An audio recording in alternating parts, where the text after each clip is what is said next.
Madame Djigné Atouma Gakou a été réélue à la 11e Assemblée générale élective de la Fédération malienne des associations de personnes handicapées avec 104 voix contre 5 et 13 abstentions. Ce jeudi 17 décembre 2023 à l'hôtel de l'Amitié de Bamako.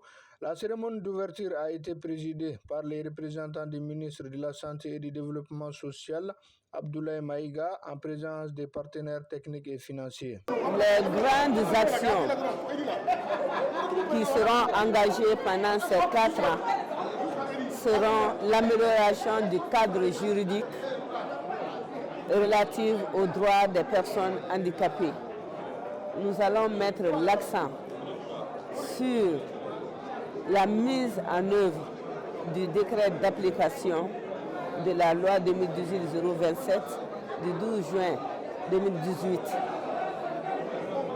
Nous allons aussi travailler à l'inclusion de la dimension handicap dans les nouvelles réformes constitutionnelles du Mali, faire des plaidoyers efficaces pour la prise en compte des personnes vivant avec un handicap dans les prises de décision, dans les départements, et pour que la personne vivant avec un handicap joue sa partition dans le Mali nouveau, le Mali quoi. Pendant les 4 prochaines journées, ce serait une révolution. Le Mali a donné le pas aux autres pays de la sous-région. La transition a prôné l'inclusion effective de la handicap, du handicap, et les autres pays de l'Afrique vont emboîter le pas et le monde entier saura que le handicap n'est plus une fatalité au Mali. Nous faisons partir de la Constitution. Au préambule, c'est bien dit le respect des droits des personnes vivant avec un handicap. Nous sommes dans l'organe législatif de cette transition.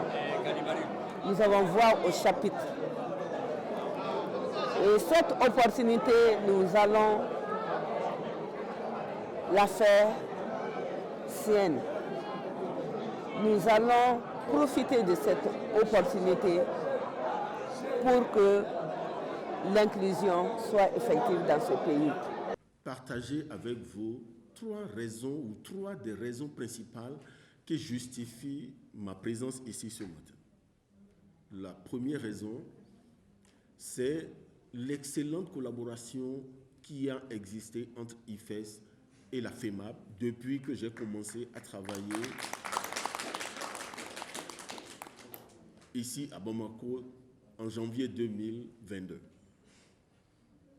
Cette excellente relation de collaboration s'est matérialisée par une série d'initiatives que vous avez mises en œuvre avec la collaboration et l'appui de IFES. Et je vous en remercie ici.